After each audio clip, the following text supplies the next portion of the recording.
everybody. It's Mom of Two, Wife of One, and welcome back to my channel. This is your first time here. Hello and welcome. I'm so glad you could join me today. If you are a subscriber, thank you guys so much for subscribing, for wanting to hear me talk every week about this show. I thank you for those who click the notification bell already so that you don't miss the videos when they come out. I thank you for everyone who comments and engages with me in the comments. I'm just incredibly grateful for each and every one of you. So, by the title of this video, you know that I'm here to discuss Married at First Sight, Season 13, Episode 10. The couples are more than halfway through the experiment. Some of the highlights: someone got kissed for the first time, someone asked for a divorce, people are leaving the house and coming back. It's just a whole lot of stuff going on. So we're going to get started. And I normally start with Bao and Johnny because just in my notes, that's who I've listed first. But I don't want to start with them this week. They were actually pretty boring, which has been refreshing because I've disliked Johnny the past 2 or 3 weeks. So I'm glad that they had a little bit of a break and they're doing very well and they're having a lot of sex and all that is fun. So we'll get to them at some point, but I'm not starting with them. I want to start with Michaela and Zach because Zach, first of all, the episode started with him working out, and as much as he infuriates me by the way he handles certain situations, I still would love every episode to include a montage of him working out. He's a beautiful man. The body is beautiful. The smile is gorgeous. It's like, okay, I see the glisten. I'm here for all of that. So I wouldn't mind seeing that every week personally. I'm maybe in the minority, but I don't think I am. But I'd be fine if they include that every single week. I'd be cool with that. So it starts with him working out at the gym, and his friend comes over, and he's talking to his friend about him and Michaela. He was like, because the friend heard Michaela was, blowing up. She had these knee-jerk reactions, and Zach couldn't get over it. But Zach told him, well, no, I see her improving, because we had an incident the other night where we were supposed to watch a movie together. I went back to my house to get an apple stick or whatever. But then when I got there, I was like, oh, it's really late. So I called her and told her, I think I'm just going to stay here for the night and not come all the way back. And I guess the old Michaela would have immediately gotten pissed off, but the new Michaela just kind of called him and talked about how she was kind of hurt. She was looking forward to it. And he's like, yeah, it was great. I can really see her improving. Now, let me stop the story there. First of all, my biggest issue with this whole story of him going home to get this apple stick. Number one, you are home. When you're with her, you are home. Your home that you're going to is your old apartment or whatever. That's not your home anymore. So stop referring to it as your house. Two, it didn't all of a sudden become late once you got to that house, right? You knew what time it was when you left the house. You know how far away your house is or your old apartment or whatever. So you already knew what time it was going to be when you got there. So to say I got there and I realized it was late and I decided to stay over, it's like you didn't realize anything. It was late when you left. I thought that was weird, and knowing that, then you stay there. Or if she had called you and said, I'm kind of disappointed because I was hoping we could spend time together, blah, blah, blah, then you could have been like, you know what, you're right, I'm gonna come back and we'll watch this movie, or we'll just watch something else.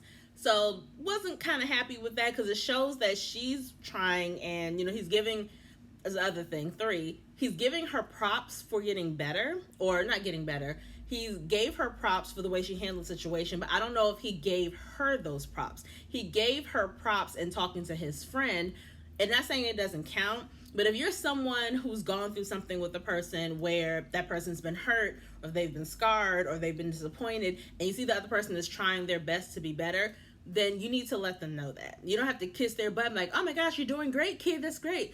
But even just be like, you know what, I really appreciate the fact that you talked to me about this, that you talked in a calm and rational way, that you were respectful. That really means a lot to me. The other person needs to hear that. Otherwise, they're going to think that their trying is in vain, which is basically what Michaela feels, as we find out later on. So this is also an episode where Dr. Viviana, who is a therapist, but she focuses on trust and intimacy. She visits all the couples to find out where they are intimacy-wise, whether it's actual sex or the conversations that they're having, and just where they are in terms of the feelings that they've developed for each other. So she visits Michaela and Zach, and what she asks is, how are you guys with trust? How much do you trust each other? And Zach was very disappointed to hear that Michaela said, I trust him about 50%. And he's part of what I think I'm realizing about Zach, which I kind of already knew, but I didn't realize it was to this extent. From the very beginning, before he even knew who Michaela was, before he got married to her, he talks about how long he's waited to be married and how much it means to him to be married. But he put so much pressure on himself, and I did say this on my earlier videos. He put so much pressure on himself that I was always afraid that he would kind of pop off a little bit if things weren't going perfectly, because he is trying to be this perfect husband. So in his mind, if I'm being the perfect husband, then everything should be fine and she should be completely satisfied. Now, I'm probably going to have some issues with some stuff that she does, but there's no way she can have a problem with the way I'm doing things, which is a dumb way of looking things, but whatever. So when she says, I trust him 50%, he immediately looks at her and is like, wait a minute, what? Why 50? What's going on? Like immediately kind of, his body language is getting very frantic. And that's nothing that bothers me. He's very kind of like this. And she told him, like, I feel like, with the movie incident, and there have been a couple other times where we were supposed to do something, but you let me down, or we didn't do this particular thing, and it shows a lack of consistency, and essentially I feel like I'm being blown off. Now, she's not yelling at him. She was speaking to him very rationally, very calmly, wasn't calling him names, wasn't cursing him out, just saying, hey, this is the way I feel. And if you look at their body language in the scene, while she's telling him, this is how I feel about this is, what I'm seeing or whatever, again, she's just talking to him, looking him right in the eye, very calm and cool, because she's not trying necessarily to say you're this awful bad person, but obviously this is your husband. You want to be able to express yourself to your husband. But when he's talking, he's very much like, no, because I don't understand. And like, he's so agitated and irritated, and it looks really crazy a little bit. And Michaela was kind of giving the side eye, and so was Dr. Viviana, like, because she's like, I don't understand. And so what pissed me off is when she said this very normal, rational thing, her feelings, and she's entitled to her feelings, Dr. Viviana basically asked him about trust, and he was like, well, truthfully, I don't really trust her because I can't trust her not to blow up. You just said not 5 minutes ago to your homeboy, oh, she's improved and she's doing better. Now you're afraid or you don't trust her, she's not going to blow up. So which is it? Are you giving her props for improving, or are you not? So I thought that was weird, and she's basically saying, like, okay, he keeps bringing that up, but since I had that knee-jerk reaction, and since we've talked about it, and we've had counseling and all that stuff, have I had another knee-jerk reaction? Have I improved? And that's what she wants to hear, because, again, let me know, again, that he's not physically said that to her. He's not acknowledged the fact that she is trying and that she is growing. And that's a problem, because again, that person who's trying will feel like I'm trying in vain. He doesn't notice it, doesn't acknowledge it, and now we're in front of the expert and he's bringing it up all over again, like what I've been doing the past couple weeks or whatever has been for naught. Like, what's the point of me trying if he's already made up in his mind that this is the kind of person I am? And she said that. She's like, you have made up in your mind that this is fundamentally who I am and who I will always be. And if that's the case, then what's the point of me trying to do better? And what's the point of you sticking around? Very valid question. And she was visibly getting, I think, upset and annoyed, but it wasn't coming across that way. It was more like, what do you want me to do? Like, I've genuinely apologized to you. We keep bringing it up every single time. So how is that supposed to make me feel that you're holding this over me and you're not even giving me the chance to change? You're not trusting that I can change.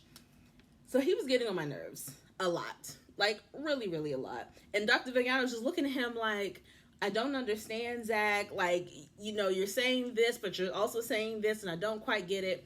So I didn't really, basically, he was like, he can't get past how he feels, and she says that doesn't make her feel secure in the marriage. And it's like, okay, well, if you don't feel secure in the marriage, then obviously your trust is only 50%. That makes complete sense. And one thing I did notice, or one thing Dr. Viviana said to both of them, is that, we're here for you. You can call any of the experts anytime you want. And I think it's very key to hear that, because if you have been, not lifetime, but if you have been watching the show for a lot of seasons like I have, you'll know that in the first few seasons, the experts did pick certain times where they would go visit all the couples in person, but all of the couples have access to these experts anytime they want. And so some of the seasons, especially in the earlier seasons, you would see either a couple or a husband or a wife contact the expert one-on-one to say, hey, this happened on the honeymoon, or hey, I just had this argument. I don't really know what to do. I'm confused. And they really heavily relied on these experts because these people were in it to win it. I'm in this because I want to be married. I want to be a better wife. I want to be a better husband. I'm not going to wait 2 weeks for Dr. Viviana or Dr. Pepper or Pastor Cal to come see both of us. I need help right now. And so they utilized that and took advantage of that. And the past few seasons, at least, I haven't seen that happening. So I don't know why that stopped being a thing. I don't know if these husbands and wives think they don't need that extra help and they just want to tough it out on their own. I don't know what it is, but I found that really strange that this just doesn't happen anymore. But I digress. So I thought Michaela was speaking her truth. I thought he was really frustrated because he acted like he wasn't being heard.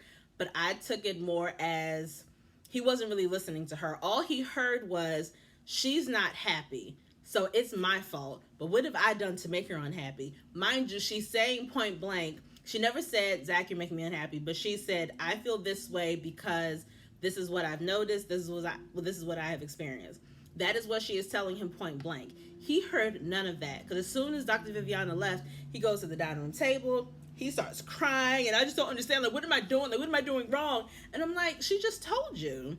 And so she basically repeated herself very calmly. And she's also trying to comfort him, rub his back, call his name. And he flinched away from her, like, no, don't touch me. And I can't be mad at that. Some people really don't like being touched when they're really upset. So I wasn't mad that he did that. And I'm glad that Michaela understood, but it reminded me of a time when she was upset with him, with Pastor Cal was there, and he tried to put his hand on her or something, and she kind of flinched away. He immediately felt rejected and immediately was getting on his feelings. But when he basically rejected her touch, she was calm. She was like, okay, he doesn't want to be touched. That's all right. But she still stayed beside him, just sat beside him and felt his energy and just kind of let him know, hey, my presence is here. I'm here if you need me. So I already like the way she's handling situations better than he is, and I didn't think that would be the case.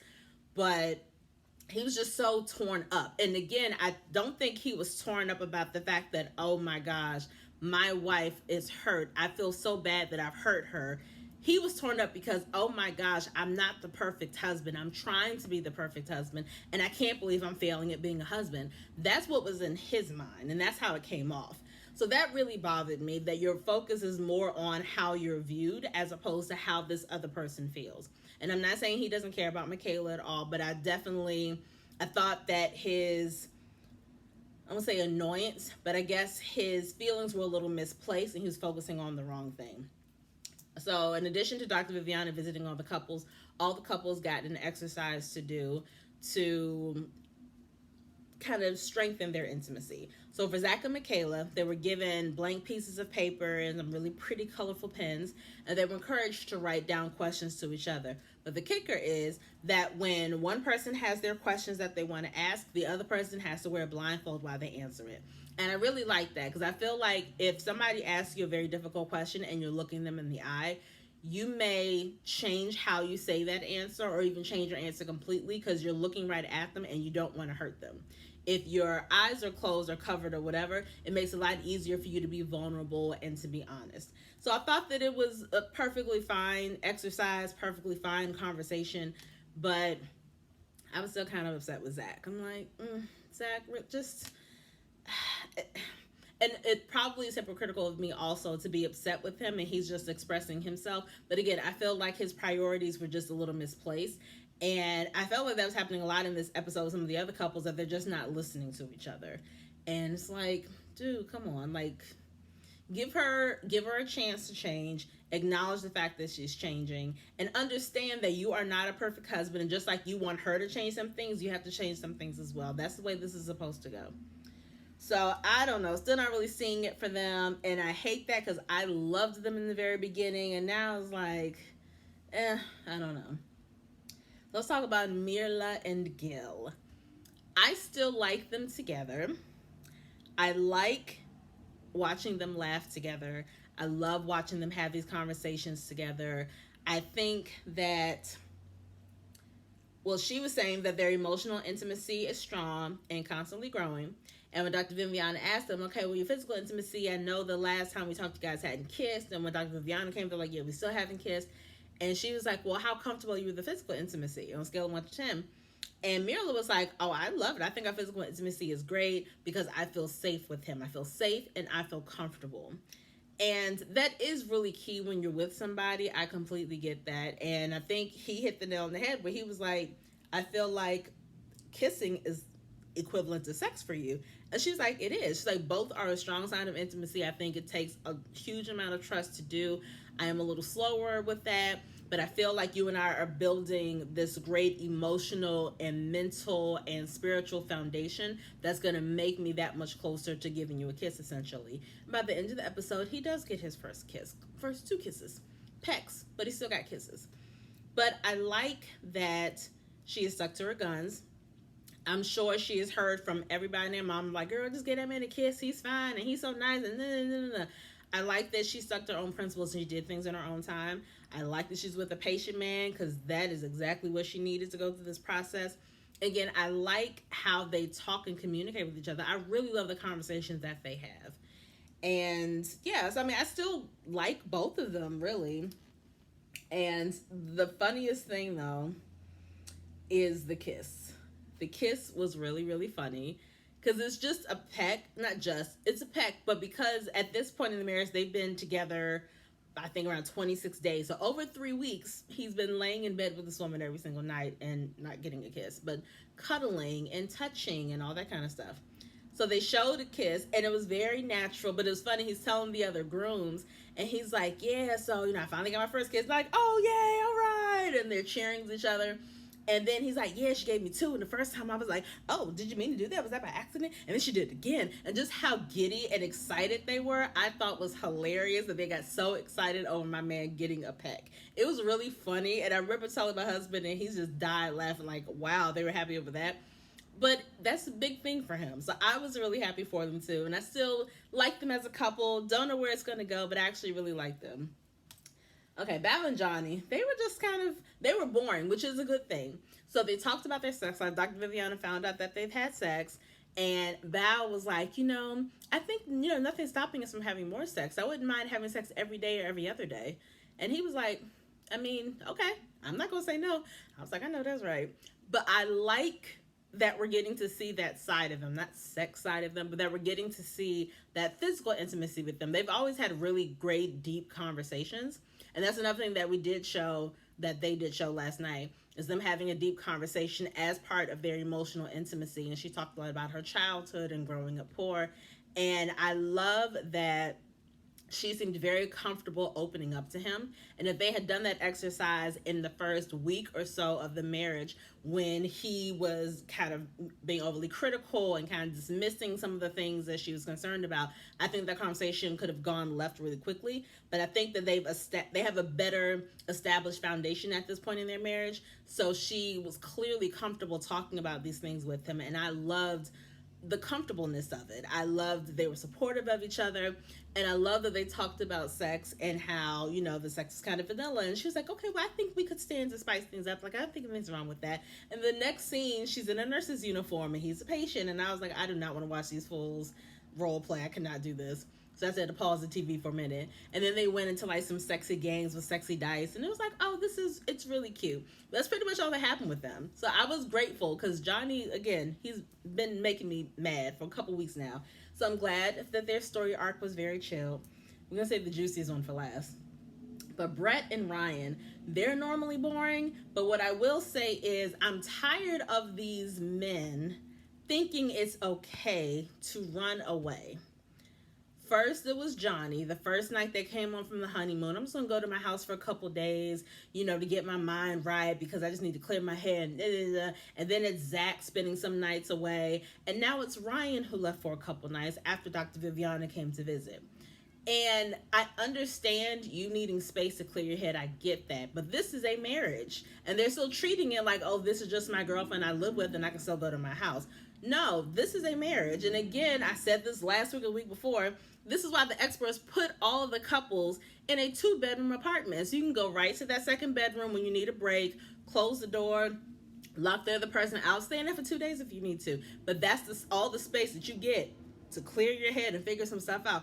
Or if you're that confused, how come it never shows them going to visit their mother or going to visit one of their friends, like just kind of talk things out? Like this is normally the time where we see more of the family and the friends kind of involved as well. And it's like, talk to one of them, but that doesn't mean you leave the apartment. And Brett doesn't deserve that. Brett has been very open and honest with how she feels about Ryan. She was like, I really like him. These are all the reasons why I like him. I have a crush on him, but I feel like he's not really communicative in how he feels about me. And then he admitted he said this to Brett before and said in front of Dr. Viviana, I think she's a great person.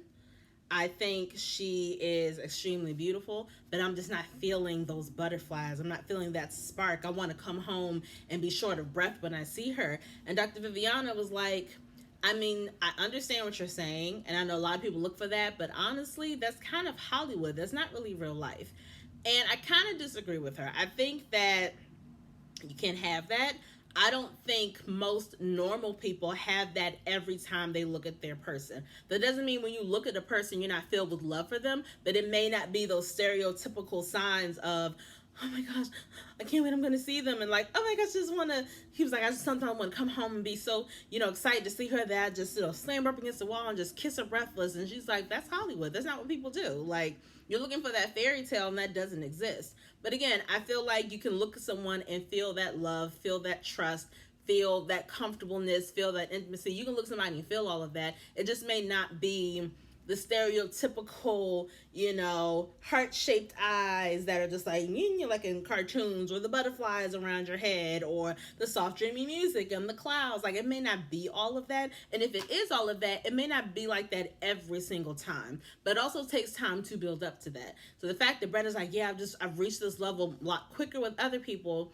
And another podcast I listened to, the woman said, I think that Ryan checked out as soon as he saw that Brett was a redhead. And he didn't say that, but he definitely was like, she's not my type. So her not being my type, it's a little harder for me to have that feeling, have those butterflies. And it's like, your type hasn't gotten you anywhere. Hence why you signed up for the show. And I feel like not enough people who sign up for the show remember that. You signed up for this because you were looking for a husband, you were looking for a wife, and you were having difficulty finding that. So why would you think the experts would pitch you with someone that you're used to being with? Because obviously that is not working for you. That's what you want, but that's not what you need. Brett was chosen for you for a reason. And him waiting around for that feeling to just come out of nowhere, I feel like, what are you doing to make that feeling happen? You know what I'm saying? Like, she's talked about all the reasons why she likes you. So you need to figure out what it is you like about her. You need to figure out why the experts paired you together. Do your part to make those feelings grow by spending time with her, by doing sexy things, by being more flirtatious, by, being a little more touchy-feely, or whatever is needed, but give it a chance. And I feel like he hasn't really given a chance, especially because once Dr. Viviana left, this Bama left for like 2 days. And I was like, Brett doesn't deserve that. She was like physically upset when he was talking about how he doesn't have this feeling, whatever. She was like, I've been there before where I've liked a person way more than they've liked me, and it's never ended up well. And, you don't feel what you don't feel. Like, I can't fault you for that, but it doesn't feel good. And I was like, my girl Brett just can't catch a break. So I don't know what's going to happen. Again, I hate the fact that my man just left the house because, like, how freaking dare you? Ryan has always been just kind of whatever to me. He's not my favorite person. I don't necessarily hate him. But I did put in my notes that, well, first of all, when he went away and came back, she asked him, well, how do you feel?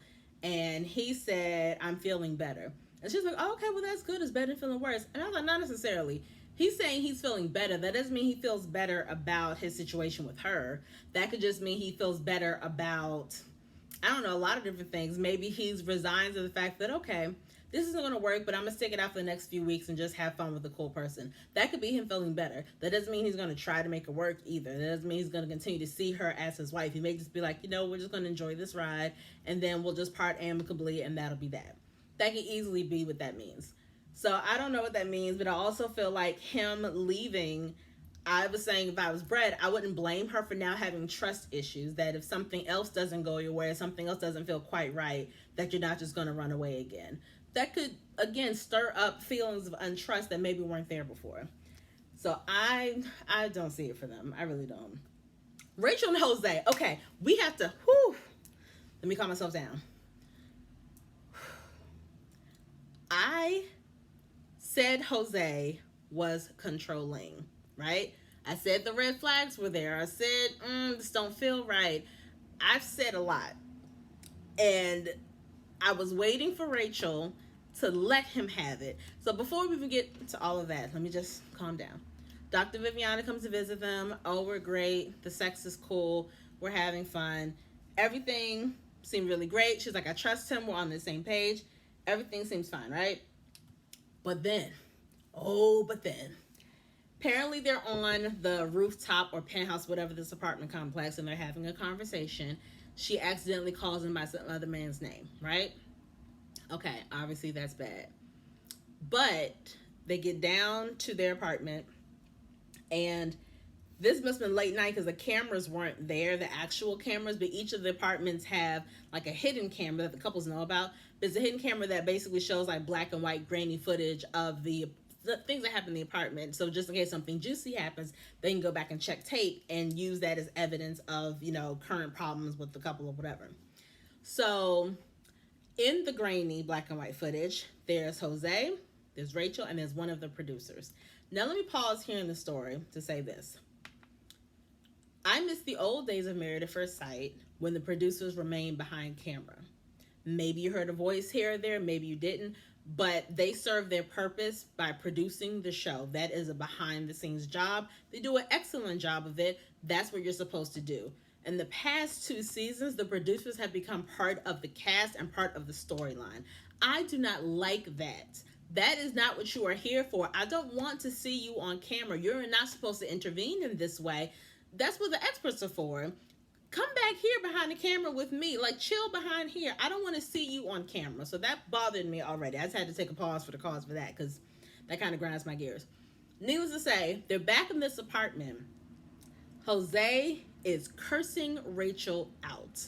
And I mean dropping F-bombs, A-bombs. I don't curse, I can't say it. But he's laying it all out and basically like, how effing dare you, get the F out of my house, get the F out, pack your ish and go. And all this stuff. And she's sitting there and taking it. And then she's like, I want to know who I married. Did I marry the man who said happy wife, happy life? Or did I marry this person in front of me who's yelling and screaming and talking to me in this way? Because I would really like to know who I actually married. She's calm. She's not screaming or cursing because she doesn't like that. She doesn't like being talked to that way. Most women don't. I know I don't do that. My husband learned very early on, you will not raise your voice to me. I am not your child.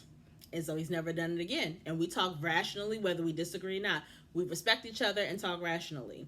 Jose to blow up like that. Now, and this is the other thing. I'm not a man. I don't know how it feels to be called some other man's name. I imagine it's worse if you guys are having sex and it happens. But during the actual conversation, I don't know if it holds the same weight or the same amount of disrespect. I can't speak on that because, again, I'm not a man. The men who follow this channel, who watching this video, let me know if you would have reacted in the same way, or let me know if it holds the same weight if it happens during sex as opposed to during the conversation. I don't know, but definitely comment below and tell me. But he basically, again, curses her out, yells at her, all this stuff. It's really late at night. So he just keeps saying, get the F out, get the F out.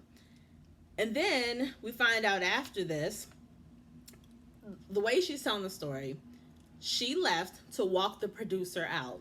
She talked to the producer for a few minutes, and then she came right back. From the time lapse, we see that maybe 15 to 20 minutes have passed, and that's pretty much it. But basically, after she left, or before she left, he left the room. It's like, I got stuff to do in the morning, so I don't want to deal with this BS. Da-da-da. And he leaves the room. He goes to the bathroom. He comes back, and he sees that she's gone. Instead of calling her or texting her like, hey, where are you? He puts on the deadbolt. So she's essentially locked out. So she's banging on all the other couples' doors to basically find someone to let her in until eventually, I guess, she goes to somebody's house. Because she left the apartment with nothing with her. She didn't have her keys. She ain't had no bags packed. She just walked out because she was like walking the producer to the elevator or whatever. So we get to the next day of this, and she's in the apartment with him. He's just cooking, acting casual, and I know that pisses me off to no end. If I'm really pissed off and you know that what you did was wrong, if you're acting so casual like nothing happened, that's going to piss me off more. And I'm sure that's what the person is doing, which I think is so passive-aggressive. It's like, how freaking dare you? But whatever. So he's like, oh, so how was your day? She's like, so we're going to act like you didn't talk to me the way you did last night, or we're going to act like the way you talked to me was the right way to talk to me? And he was like, I mean, you know, what you did wasn't right. And she was like, are we going to act like the way you communicated that was correct? So I love the fact that she made the thing. Like, no, we're not talking about what I did. And we're not talking about the fact that you were upset. We're talking about how you expressed the fact that you were upset. Not the fact that you were pissed off at me and you were hurt. You have every right to feel those things. I'm talking about the way you let me know that you were upset and hurt. The way that you talked to me, the way you raised your voice, the way you cursed at me. She was like, my mother and my father raised me better than that, than to allow a man to talk to me in that way. So I love the fact that Rachel has always been good at standing up for herself and speaking her mind, but again, she does it respectfully. But again, he's just so dismissive and like, oh, okay, whatever. Okay, fine.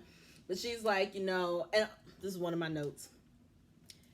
Because he was like, no, because she was like, you know, you locked me out. I'm not going to talk about that. He's like, well, I didn't know where you were. She's like, I was walking the producer and then I came back. She's like, maybe 20 minutes passed. He was like, but I didn't know where you were. You could have gone wherever. She's like, did you call me? Did you ask me? You didn't do either of those things. And he was like, well, you know, I always lock my properties up before I go to bed. Sir, this is not your property. This is not your house. This is an apartment you share with your wife. Your wife. You don't own this. You're not in charge over here, sir. That, and I put that in all caps. This is not your property. So I'm going to need you to kind of change the way you do things, because I know you pissed off and I get that. But no matter how pissed off my husband and I may be with each other, we may be having the biggest fight of our lives. But if I go out somewhere and I'm with girlfriends, whatever, he still wants to get a text that I've gotten home safely. Don't matter if we're pissed off or not. He still wants to make sure that his wife is safe and that nothing has happened to me and that I got home in one piece. Without fail. And if I don't do that, he's even more upset. Like, how can you let me know? And it doesn't matter if I'm like, but babe, we're upset. We're not talking to each other. He's like, it don't matter. I still want to know that you're safe. Because no matter how mad you are at somebody, I knew it was going to happen. Your feelings don't go away. And your concern for that person doesn't go away. So him not contacting her at all and just locking her out like that was so incredibly immature. And he never apologized for it. He just kind of dismissed it like, no, I always lock the door. I don't know what you're talking about. I didn't do it on purpose. We're not stupid, and neither is Rachel. And the other thing is like, well, you know, you just left out of nowhere. You gonna act like you didn't just tell her last night to get her stuff and leave. You kept repeatedly saying, get out, take your stuff and get out. But yet you're shocked when she left. What'd you expect her to do? Even if she just walked the person to the elevator and came back, you told this chick to get out. Why are you acting shocked? But she was like, I don't feel like you're remorseful or apologetic and I can't be your wife. This is what she said verbatim. And he was just like, okay. All right. He's like, well, you know, let me know if you need any help. I think there's some extra boxes in the closet over there. So she's like, okay. So she goes in the room seemingly to pack. And then the freaking producer comes on the screen and is talking to Jose. Why are you on screen? This is not your business. You are not an expert. What are you doing? You can't just come in and be like, oh, so Jose, what's going on? Like, how do you feel? It's like, yeah, but obviously maybe if you talk to her. No, you are not his friend. You're not anybody's friend on this thing. Maybe you're friends with the producers. You are not friends with the cast. Why are you on screen? And she was a sister, and I'm happy, you know, Black Power. I'm glad they got a black woman working there. That's great. But why are you there? You're not supposed to be on screen talking to Jose, trying to give him advice, or trying to convince him to do X, Y, and Z. I know this makes great TV if they're on for a certain period of time or whatever, but that's not your place. That happens off camera. I was just so upset with that. Like, girl, no, move. You are not part of Married at First Sight season 13. You're not in the Houston cast. Needless to say, eventually she leaves and Rachel comes back. And Rachel's like, you know, me leaving, and her talking head, she's like, me leaving is something I normally do. I'm quick to just run away from things, but I'm trying not to do that anymore. And there are so many things I want to get off of my chest that I just want him to listen. I just need to get it out. Now, here's where I kind of like teeny little bit agree with Jose. She had in her phone notes of issues that she had with Jose that have been building up over the past 2 weeks. Now, I agree, like, if these things were bothering you for 2 weeks, why didn't you say any of this stuff to me before now? You had Dr. Viviana come here, you talked about how much you trust me, you told me yourself that you love me, you act like everything's been great and wonderful for the past month. If this has been building up for 2 weeks, why didn't you tell me about it before? I do have an issue with that. So I understood that. That was the only time I was like, you know, Jose, you have a valid point. That was it. Just that 1 30-second thing he said, that was it. No more. But she talks about, you know, she made the points she made were points that I've been making in these videos and that I've talked to other people about, and it's like completely on point. She was like, I came into this experiment to find a husband who, he and I would work together to create a plan for our lives. But you already had a plan laid out for our lives before I even came into the picture. We talked about what we were going to do after the 8 weeks. You immediately said I'm moving to your house, and then you immediately want me to put my finance with yours, and then it's about me possibly needing a new car. She's like, you've already kind of stamped out what's going to happen without really consulting me. And she was like, I feel like you are, what did she say? I'm gonna get it. Wait a minute, let me get it. She was like, she doesn't feel like he's willing to compromise at all. Well, first of all, she said that he's controlling, and that's a deal breaker for her. She's like, I don't feel like he's compromising at all because she doesn't fit into his perfect mold of what he wanted in a wife. And it had me thinking about the whole cookie cutter scenario, that you have this roll of cookies, and the cookies represent his life that he wants. This house paid for, this car paid for, this credit score, all of these things. And then there is a woman-shaped hole that he used a cookie cutter for, where he will just plant a wife into this life he's already crafted. So no matter who Married at First Sight paired him up with, Rachel or whoever, that person was immediately going to be fit right into that cookie cutter mold. And it bothered me because, I mean, for obvious reasons it bothered me.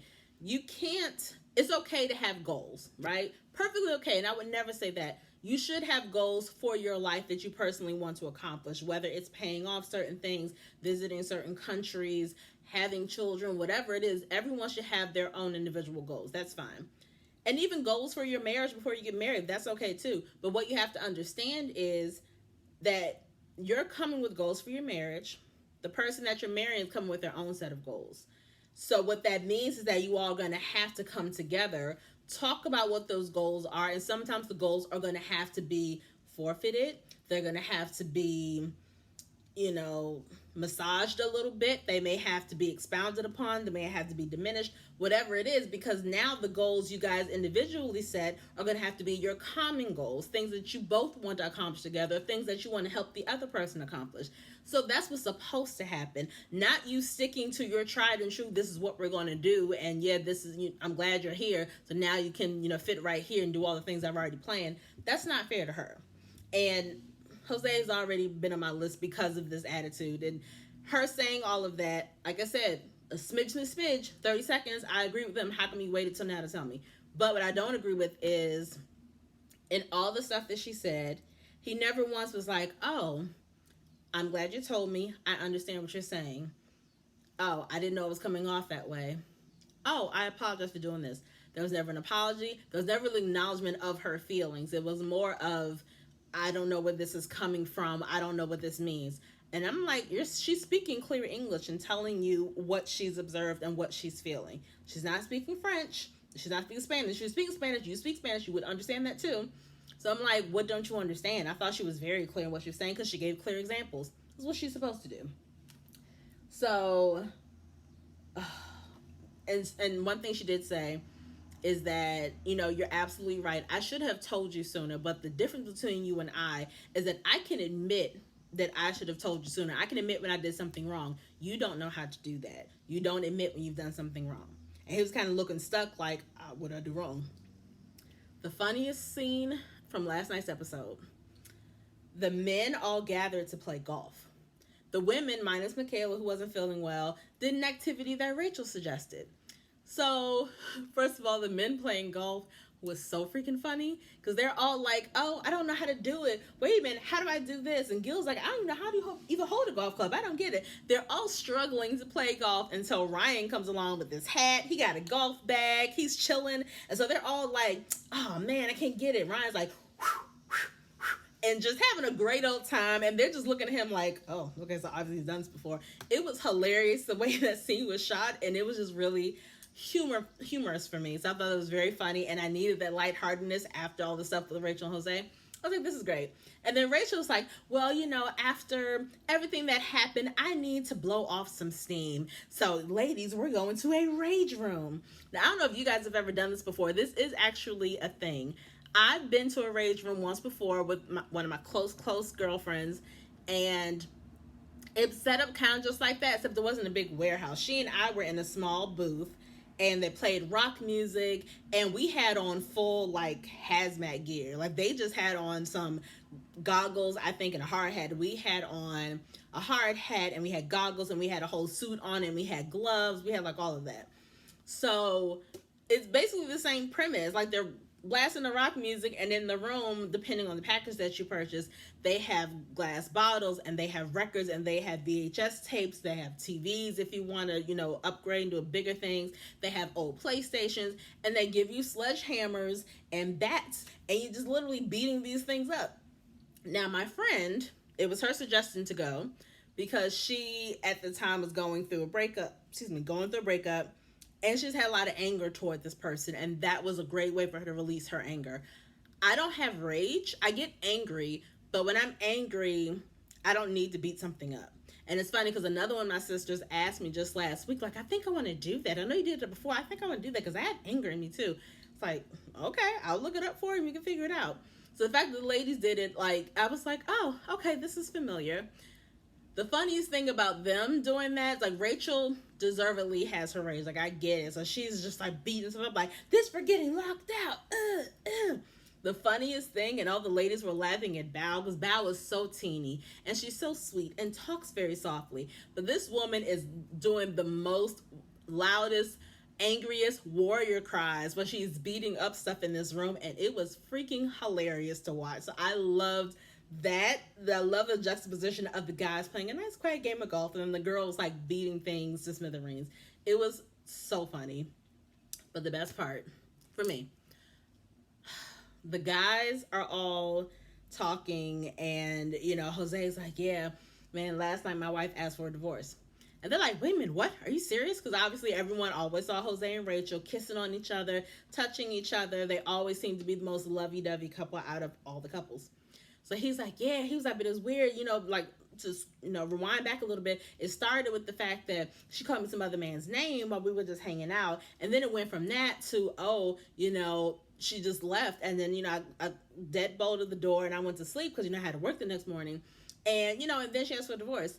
And they're like, I loved, again, editors can be so shady sometimes, but I love the reaction they captured of all the grooms. All the grooms were like back to back telling their subs. At first I thought it was just gonna be Gill. Gill was like, I don't know, because when Jose said I deadbolted the door, Gill was like, oh, he's like, did you call her to see where she was?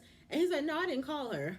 And Gill was like, so Jose accidentally, quote unquote, locked Rachel out. I don't know if I believe that. And then Zach is like, I don't believe him. That doesn't sound right. And then Johnny was like, yeah, something's missing. And Ryan was like, I've never accidentally deadbolted someone. It was just hilarious the way all four of them were like, he is lying, or he's not telling us the whole story. Something is missing here. So I loved how dubious all four of these men looked. They were not cutting him any slack. I was like, thank you, men. I appreciate it. Because sometimes when you are a woman, you're, reacting from a woman's perspective. So, of course, you're going to be like, oh, Jose is some trash and Rachel, you need to get out of there. And we're going to say that because I think for the most part, we're automatically going to be on the woman's side. And for the men to look at him like, that doesn't make sense.